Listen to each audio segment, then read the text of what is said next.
السلام علیکم ورحمۃ اللہ وبرکاتہ۔ ناظرین کرام، ایک بار پھر ہم تجوید القرآن کلاس کے ساتھ آپ کی خدمت میں حاضر ہیں۔ آج سورہ نساء کے پہلے رکوع کی تلاوت میں کروں گا۔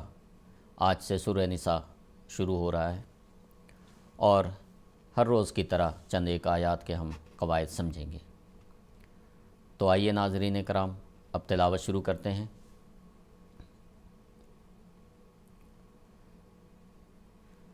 اعوذ باللہ من الشیطان الرجیم، بسم اللہ الرحمن الرحیم۔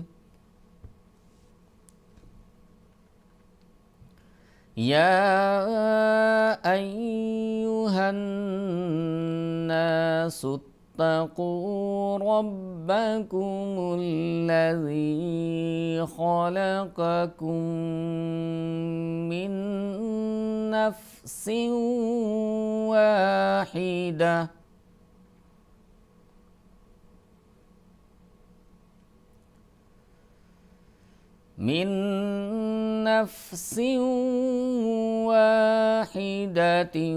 وخلق منها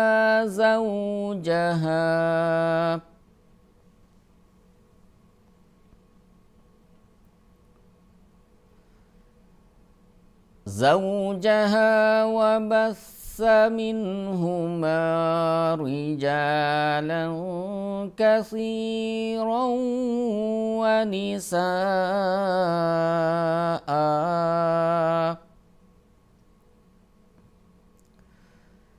واتقوا الله الذي تساءلون به والأرحام،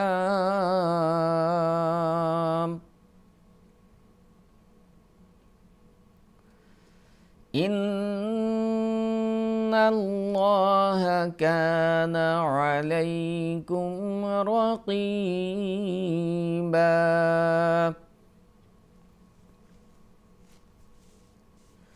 وآتوا اليتامى أموالهم ولا تتبدلوا الخبيث بالطيب،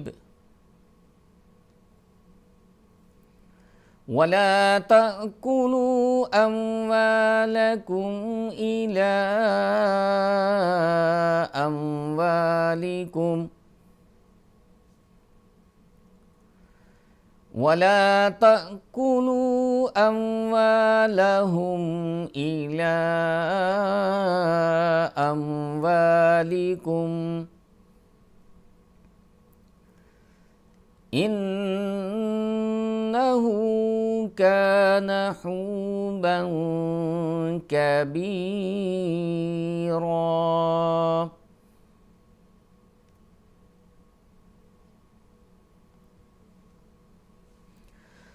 وَإِنْ خِفْتُمْ أَلَّا تُقْسِطُوا فِي الْيَتَامَى فَانكِحُوا مَا طَابَ لَكُم مِّنَ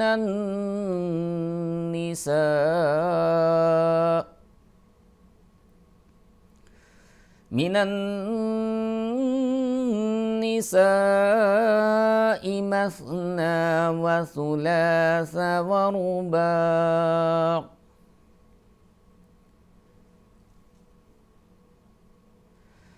فَإِنْ خِفْتُمْ أَلَّا تَعْدِلُوا فَوَاحِدَةً أَوْ مَا مَلَكَتْ إِيمَانُكُمْ،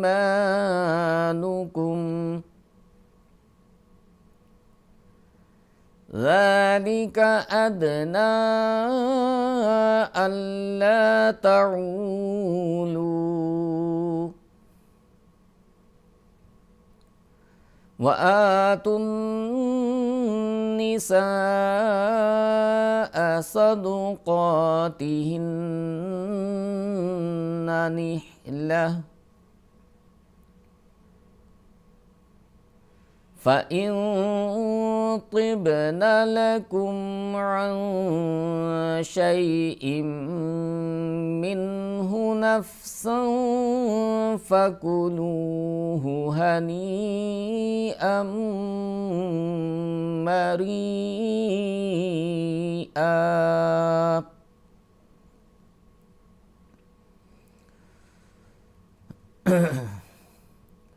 وَلَا تُؤْتُوا السُّفَهَاءَ أَمْوَالَكُمُ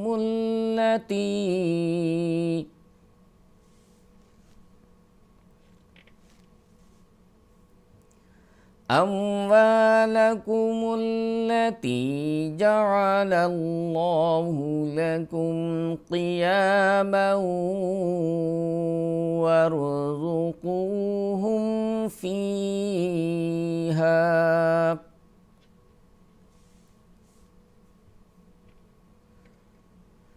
وارزقوهم فيها واكسوهم وقولوا لهم قولا معروفا.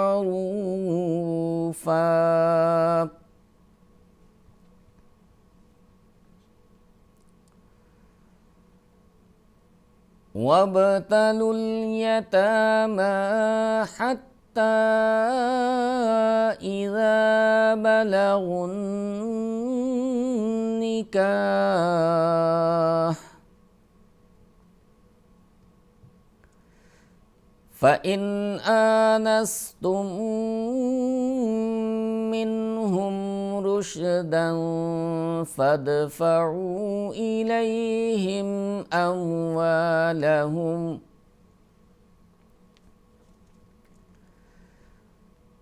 ولا تأكلوها إسرافا وبدارا أن يكبروا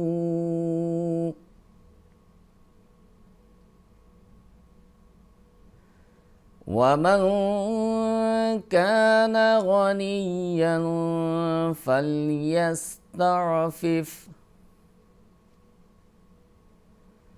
ومن كان فقيرا فليأكل بالمعروف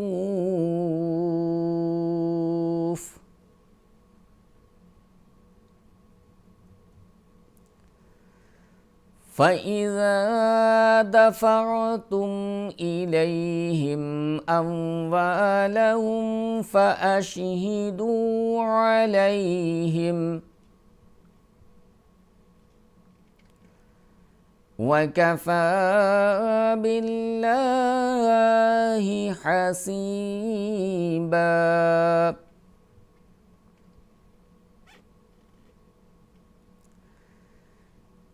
للرجال نصيب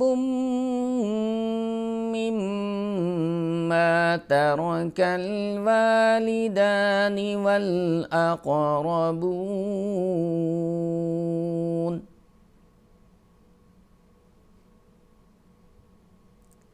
وللنساء نصيب مما ترك الوالدان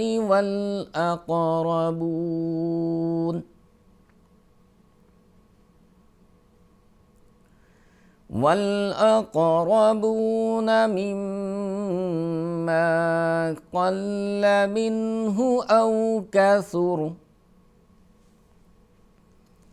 نصيبا مفروضا.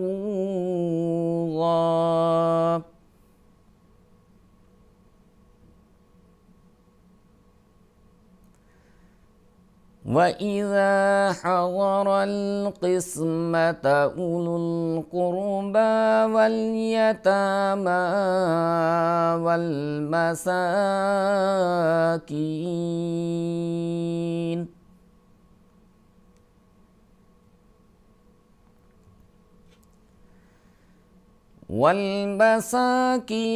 فارزقوهم منه وقولوا لهم قولا معروفا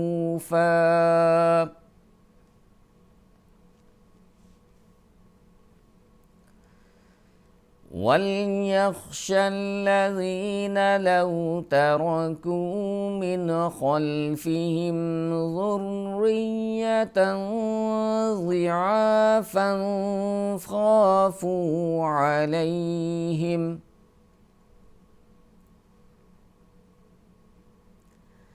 فَلْيَتَّقُوا اللَّهَ وَلْيَقُولُوا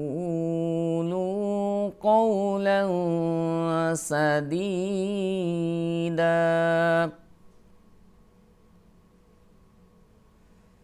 إِنَّ الَّذِينَ يَأْكُلُونَ أَمْوَالَ الْيَتَامَى ظُلْمًا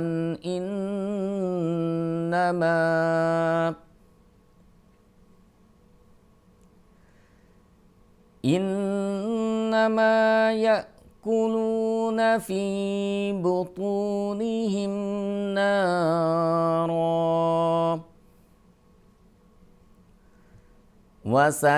وسيصلون سعيرا